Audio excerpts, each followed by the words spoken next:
hatua kwa sababu tulikuwa tunacheza mpira kitototo. Lakini safari hii Simba imekuja na staili ya ubaya ubwela. Alhamdulillah, timu yangu inafanya vizuri na hakika kombe linakuja hapa. Naambiaje ambao walisema hamwezi mkatinga fainali ya michuano hii?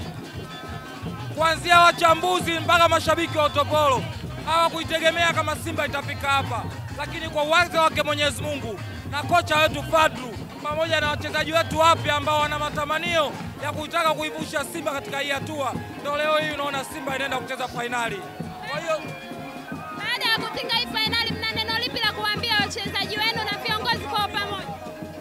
Wachezaji wetu kusema kweli waendelee kujituma kwa sababu hii michuano ni mikubwa na wengi katika wachezaji wetu hawajacheza hii michuano. Kwa hiyo wanahitaji uzoefu kama kina Shabalala ambao wana uzoefu wa muda mrefu walikuwa wanawapa. Kwa hiyo tunaamini tunapoendea fainali timu yangu itacheza vizuri zaidi. Ninakushukuru. Asante sana.